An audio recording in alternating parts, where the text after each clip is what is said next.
नमस्कार, मैं आपका Alok Ranjan. I'm always suffering from a typical linguistic dilemma. So confused whether to deliver to my English medium students or to my Hindi medium students. The last video I made was meant for the Hindi medium people. Now today's video is meant for both English and Hindi medium students. Welcome to my channel, Alok Ranjan IAS, Tigmani Educations. You will be getting more such videos every day on geography, on environment, on current affairs, on civil services, on PCS examinations. During my college days, I fell in love not with any opposite gender, rather with a subject called geography. I was forced to read history and I was given NCERT with 10,000 instructions, and I was supposed to follow the dictates of my seniors and all those successful people with history and Sanskrit literature in my college or even in the Delhi University campus. But I rebelled somehow. The subject didn't suit me much, even though I love history today. I read a lot of history because history helps you in better understanding of geography. Herodotus is the father of history. And you know what he quoted? He quoted, "Every history shall be treated geographically and every geography shall be treated historically." So what wonderful words by Herodotus. So when I became a student of Hindu college and then I started pursuing my respective courses, then since my dream was to become an IAS officer, I was given some history books and some NCERTs, but I didn't find that solace, that delight in history. So I shifted to a subject which was quasi-science, which was half science, and that was geography. So I started reading geography and I really loved that NCERT. Started with globe and latitude and longitudes and places, and knowing about the continents and the people there, and you know the vegetation, the ecology. So I started pursuing the subject even on internet, even in my library. I started hunting for more books. And finally, I ended up doing MSc Geography from Chennai University. And then I discovered so many great works in geography in Chennai, in Osmania, in Jamia, and in D School. And I created a library of geography. And my life has become geography. And I started teaching geography as a professional. And I started teaching in coaching institutes first, because that is where you will get an opportunity. And then I start finding that my students are doing so good in geography and they are qualifying prelims and they are getting very high marks in mains also with ease, and my geography is helping them to become a better person and a more comprehensive, knowledgeable person who can interact with the interview board so well, and who can create an impact over the board.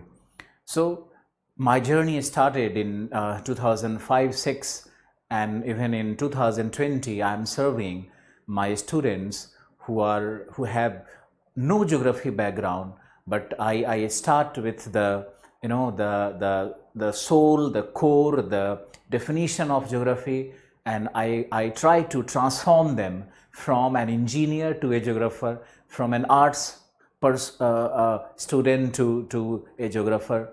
So my journey has continued. It's been a long journey of 15 years now, and today also my purpose is to welcome the newcomers, new students who are trying to pursue geography not as their career but as their optional or as their favorite GS subject, so that they could qualify in civil services or any PCS examinations, or even SSC or whatever they want. So to excel in a subject, you first need to understand the meaning of the subject. And before you learn geography, you must understand that what all you are going to learn in a subject. We call it nature and scope of geography. So today we are going to learn the definition and nature and scope, but more importantly, we are going to learn how to begin geography and how to start geography. Or the catalyst, the things which stimulates you can create knowledge, or it can create or stimulate new thoughts within you. And when new thoughts are created, then you become a learner.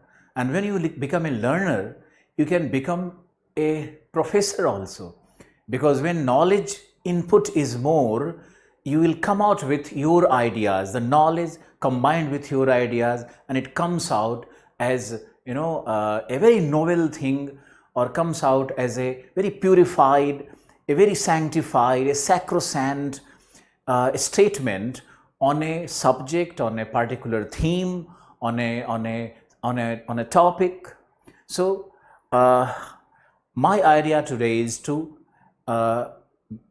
act as a catalyst and to stimulate this particular subject, geography, within you. Let's define geography first. Geography has been defined in several ways, and the first definition has come from none other than the writer of Gis Periodos. His name was Hecataeus, and he is called the father of geography. And in this book, he defined geography as the description of the earth, the description of the earth, or description of phenomena which occur on the earth. So it was a very simplistic definition, but this definition still has great meaning, and the most simplified meaning. It simply means that when you walk on the surface of the earth and when you find an event or a thing, what is a phenomena? According to Immanuel Kant, phenomena is either a thing or an event. So as a person, as a human being, when you walk, when you see a particular thing like a mountain or a phenomena like precipitation, and when you observe them, when you try to find out the processes, their occurrences, the genetic factors, the causative factors which are producing such phenomena, which are responsible for such phenomena, then you become a geographer in your own realm. So you become a geographer by only observing things and thinking of and perceiving the event or the phenomena in your own way. We perceive, but there has to be some scientific basis for it. So geography evolved with time, evolved with civilizations, evolved with technology, and evolved as the new era has come. And in postmodernism, we define geography in a very distinct way, because it's not only the study of the earth or the study of the environment or the study of the phenomena or the study of the mountain or rocks. It is now the study of the humans, and geography is essentially anthropocentric. Geography is humanistic. The core of geography is humans, the study of human being. And let's understand that the human phenomena is much more important in geography than the physical phenomena. And why we study physical phenomena? Because the physical phenomena helps us in understanding the human phenomena in a much more scientific way. So we study Himalayas not because of their existence as a mountain, but we study Himalayas because they impact monsoon, and monsoon impacts our agriculture system. And we are the human civilization which evolved over the Gangetic plain or maybe over the Indian peninsula has been controlled by the monsoon phenomena. So the monsoon rainfall, the agricultural pattern, the vegetation type, and the rivers flowing on this land, they all have governed the physiography, they all have governed the mosaic of cultures which evolved over Indian peninsula and our country and our nation.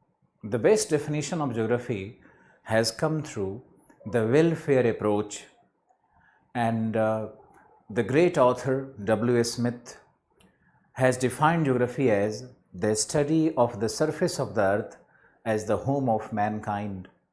It simply means that earth has to be studied as the home or the habitat of the man. So wherever man is present, that part of the earth, that part of the nature becomes part of or integral part of geography. So geography will have two components: A, the man, and B, his surrounding or the natural environment in which he exists. So geography has two elements: the study of the nature or the surrounding or the environment, and B, the study of man.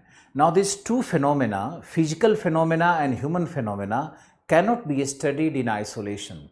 They has to be integrated, and they has to be studied in isolation as well as an interacting whole. So geography can be defined also as the reciprocal relationship between man and his immediate environment. I can explain with an example. A Naga tribe living in the Naga hill areas.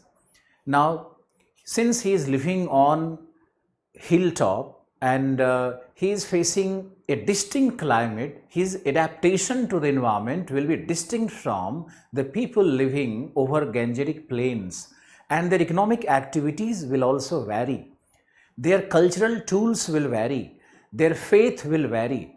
So when the cultural and social elements vary because of the differences in the physical phenomena and because of the differences in the environmental perception of people, then two different cultures grow. And the mosaic of culture which grows on the landscape is due to the differences in the physical phenomena as well as the interaction of man and nature in a different way. So the task of geography essentially becomes the study of the mosaic of phenomena which occurs over the earth's surface. And similar definition has been drawn by none other than the Hartshorne. His theory is also called the areal differentiation. Now the beginners need not worry about these big names and these terminologies, because you simply need to understand that geography studies A, the physical element, the nature, and B, the human. And you all need to understand the reciprocal relationship between man and environment is geography. So how nature is influencing man and how man is influencing the nature is the theme of geography. I want to give you one example and it will help you in categorizing the geographical facts as important and not important, not so important.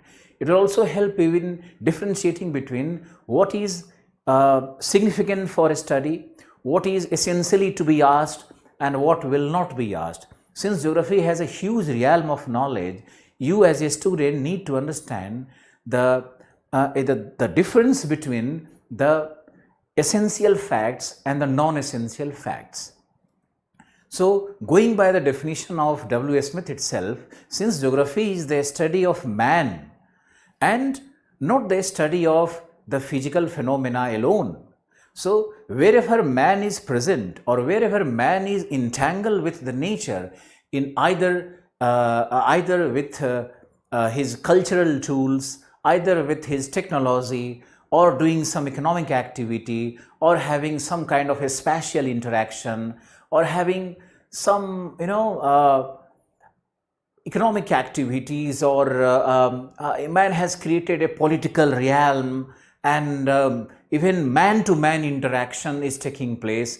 So all these the complexity of such phenomena where man with man, man with nature, nature acting on man. So this whole complexity has to be studied under geography. But geography is not a complex subject. You can always simplify. Like I'm giving you one example. See, there is a place having mining activity, and there is a place which is barren desert. Now, which one will form part of geography? One which is having mining or occurrences of minerals, because it has some economic significance and it can serve the humankind. It has some welfare purpose. Now, one which is barren, maybe it can have futuristic use, but it becomes a non-essential fact for geographer of the contemporary times. So in UPSC or civil services, when you are doing mapping part, always remember that all those physical phenomena which have some kind of human significance has to be studied and memorized as your part of geography learning. Now, I can give you one example. There are number of passes in Himalayas. Now, from all these thousands of passes, you have to remember hardly 10 or 20, because these passes are connecting India to China. Some roads are leading from Sikkim to Mansarovar, from maybe Uttarakhand to Mansarovar Lake. So when there is some strategic significance of a place, there is some economic significance of a place, and a place where human interaction is taking place, or a place where human activities are going on, or where the nature is so eccentric that man's exquisitive nature is pulling man at those places. So those places and those locations become part of geography, and that is what you have to learn in geography. So never try to memorize or cram facts in geography. Don't just try to remember the number of peaks, the height of the peaks, the length of the rivers. These are all absurd efforts. So what you need to do is to read newspaper on daily basis, and read even magazines like Frontline or Geography and You on daily basis, and then find out which all locations are gaining significance in our present days. So the current affair and the magazines and your knowledge of all the developments which are taking place in the world, which will help you in making or transforming you in a good geography student. Now, coming to a distinct point, starting with an example that say India is having maybe thousands of rivers, but which rivers are important and which rivers are to be studied? I personally feel, and I have gone through all the 20 years question papers, so I personally feel that the rivers which are having certain boundary disputes, or some water sharing disputes, or maybe it is having some barrage or construction of barrage or interlinking of river, or maybe it has some flood zones, then it becomes important, and those rivers are needed to be studied, and such facts have been asked in geography. So you need to understand that geography is not about the physical earth alone. It is about the man and man's interaction with the nature, and those elements which are in direct or indirect connection with man will become part of geography. I remember there is a definition by P. Haggett. He has defined geography as the science of locations. So the only subject in the world, among all the disciplines in the world, geography is so unique because it studies not only the phenomena but also the location, and it tries to establish the relationship between phenomena with its location. Even the cultures have been studied under the idea of location, space, time, and phenomena. So we geographers define culture in a very distinct way. We observe culture in a very different way than a sociologist will do or anthropologist will do. We see the cultures with the perspective of deterministic perspective and possibilistic perspective, or the perspective of the nature's force and the and the human's activities or the human's enforcings. Geography is always about the why, the who, the processes. It's never about the crude facts. In geography, we never study the height of the mountain. It's meaningless. We study how this mountain was originated. We study how the cycle of erosion is operating over the mountain and how the landforms are being modified, how the vegetation and the climate of that particular area has occurred. We don't really need to study how much rainfall occurs. We study why this rainfall occurs and why it is so meager or why it is so scanty or why it is so massive. Geography has two approaches. A, deterministic, where nature is forceful, nature is coercive, nature determines, nature forces man to act in a particular way, and man is merely an obedient servant or a slave, and man follows the dictates of the nature. Now, I can give you one example for it. A geographer who considers that mountains determines the race of man, mountain and the slope and the rainfall and the vegetation there determines the cultural and the economic evolution of man. So the mountain people are very mild, very soft spoken. They have no such economic aspiration. They are leading simplified life because challenges are more. The physical challenges are much more than the people living on the land. Similarly, people living on the land have more opportunities. They have more widespread, occurrences of minerals, occurrences of agriculture, cropping fields, and they have much more resources. So these people are always entangled with each other in some kind of tussle for resources, and they will create a very complex social system, and they will have a very complex political system as well. In the second approach, possibilism, nature only offers. Nature is neutral.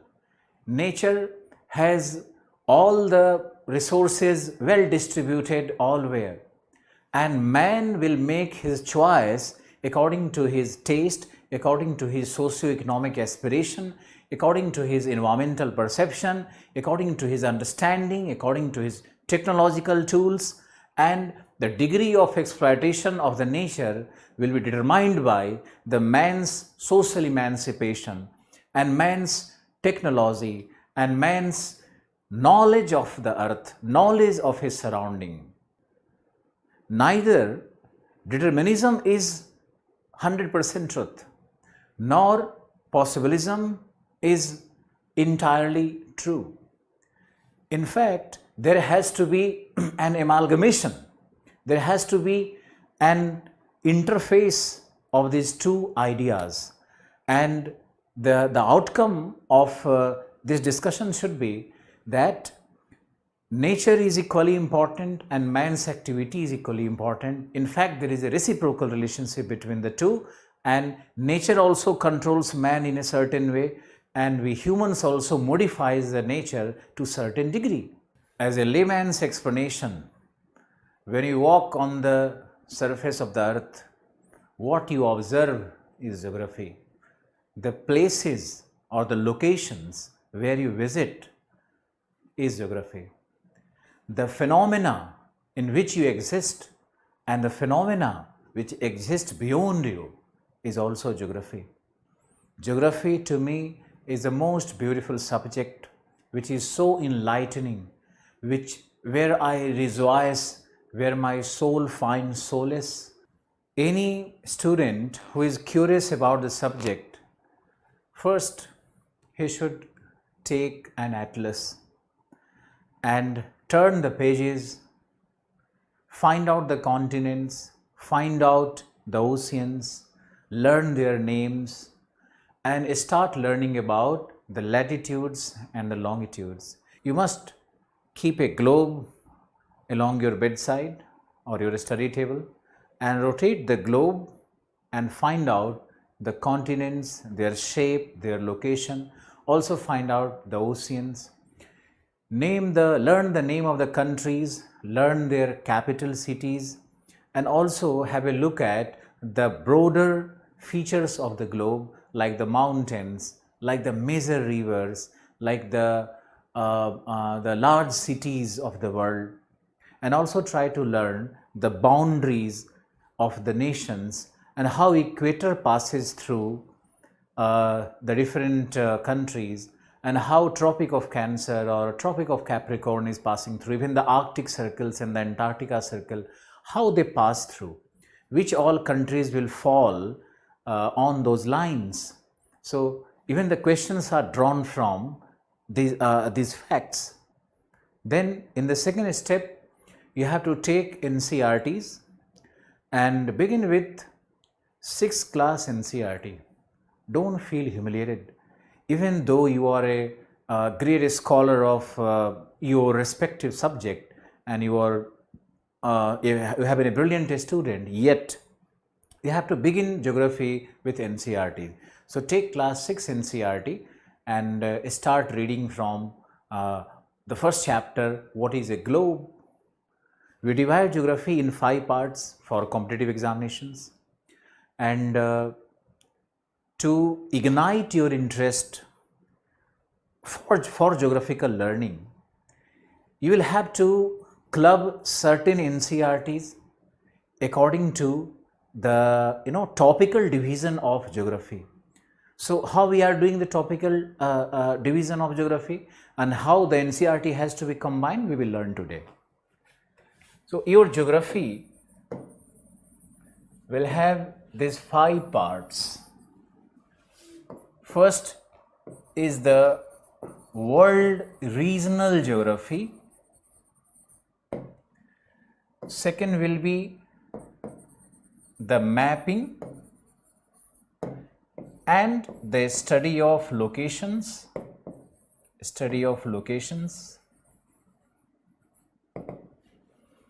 Third will be the physical geography, and fourth will be the human and economic geography, and fifth will be the Indian geography. Indian further divided into physical, human and economic. This is how to begin your geography. Now, sometimes the world regional geography and mapping can be clubbed, or should be clubbed rather, so that the map learning and the facts from world regional geography, they can be combined. It makes your life much easier, learning much easier. So you can combine these two and we can call it world regional geography with mapping.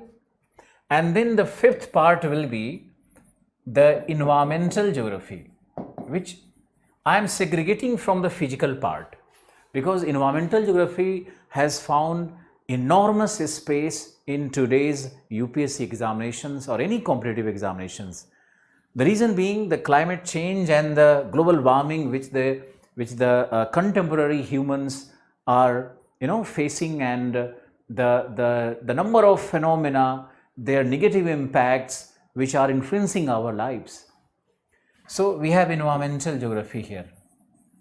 We will not go for the further division and we will not make things very complex for you. So let it be simple. Geography will have these 5 parts.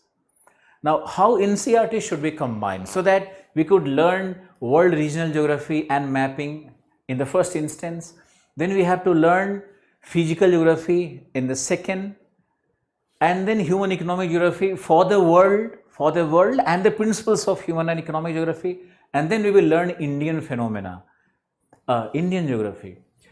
You must understand that if you start from Indian geography, it doesn't work. If we start with physical geography, it also doesn't work. So let's begin with the world regional geography and the world mapping. Now, how the NCRTs shall be combined? So, we have two set of NCRTs, the old NCRTs and the new NCRTs. Old and the new. The NCRTs which were printed before 2000, they are called old NCRTs, and these are the current NCRTs. So very easy to locate. Now I am making a combination of old and new NCRTs for your comfort and for your deeper learning. So for world regional geography plus mapping, we will take old NCRT 6 plus 7 plus 8. It will cater to your need for learning the different continents of the world. So it has very precise writing, very accurate writing about the world and the different continents. Like in class 6 you have Australia, Antarctica, etc., South America.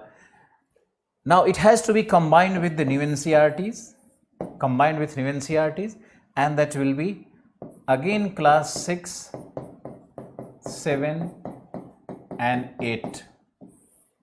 So this combo will take care of your world regional geography. Now you must combine the NCRT reading with some map studies. So TTK map, or maybe Oxford School Atlas. Anyone will do. Any atlas is a good atlas. TTK is very simple and Oxford has much more visibility. So you must begin with either TTK or Oxford. The Orient Longman or the Black Swan has more facts than these two, but the visibility and the detectability is much less. So this was your world regional geography. Now second part is physical geography. How to become a good learner of physical geography? Begin with the NCRT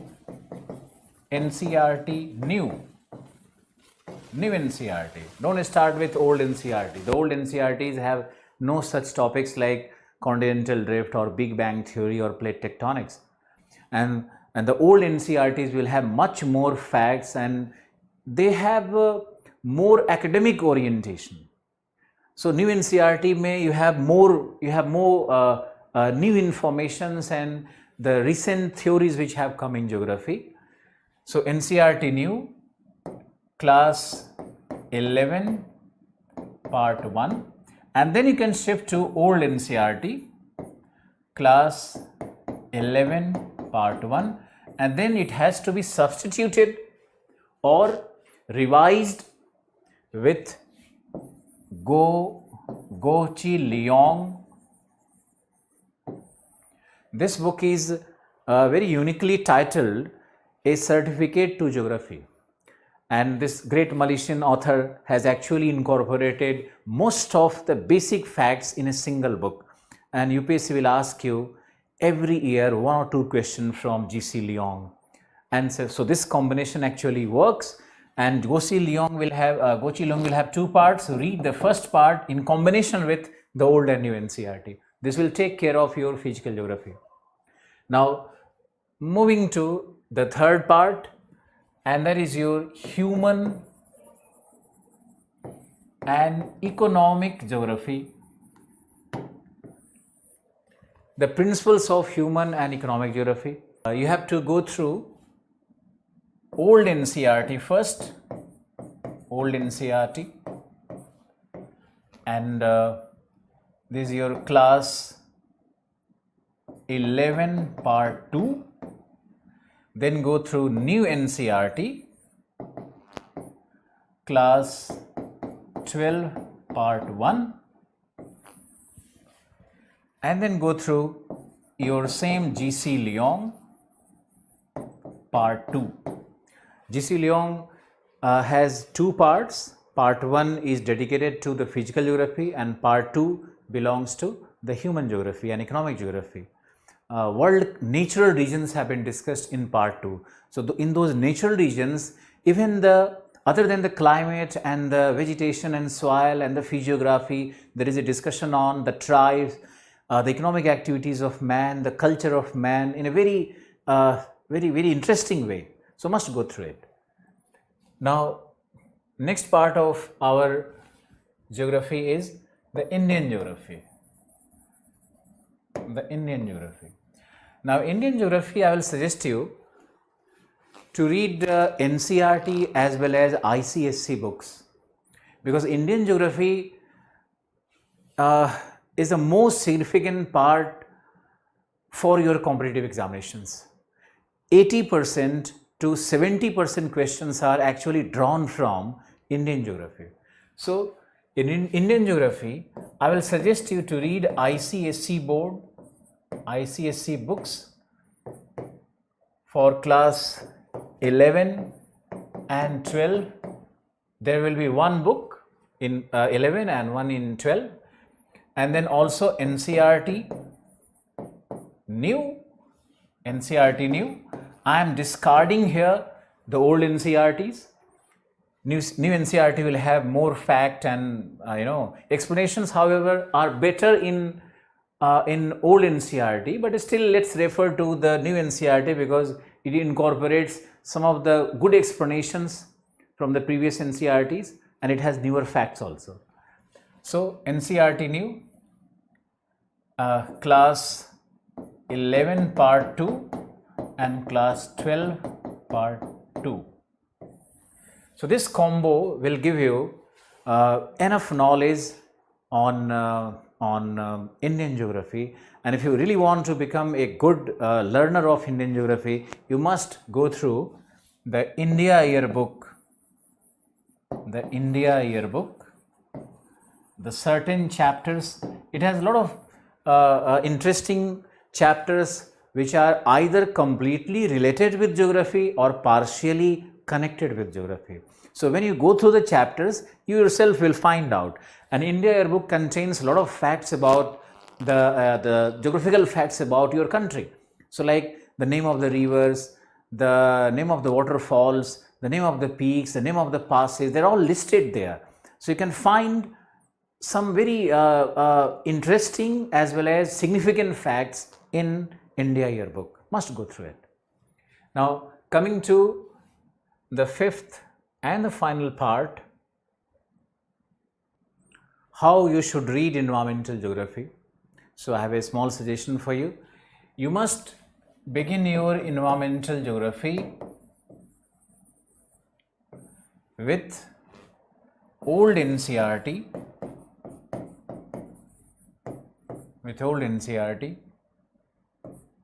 class 9. This will have a chapter on ecology and this will have a discussion on the biomes of the world. So your environmental geography at the most fundamental level begins with class 9 old NCERT, and then you can shift to biology NCERT, class 12. Read the last 6 chapters, of biology NCERT, not geography NCERT, and then you must move to the IGNO material on environmental science. IGNO doesn't provide any particular material for geography, but this material is available all on the book stalls. You can get it. So your fundamental knowledge in environmental geography can be strengthened with the study of old NCERT 9 and biology NCERT last 5-6 chapters and IGNO material. You will find in physical geography NCERTs for class 11 and 12 that lot of information naturally will come about the environment. So overall study of the physical geography NCERT And the study of biology and one old NCRT and IGNOU material prepares you for your civil services and for any competitive examinations. I hope you enjoyed this video, and I hope the beginners who are striving for great success, who are aspiring for civil services, they all will be benefited from my discussion, and I wish you all the best. Thank you. Love you all.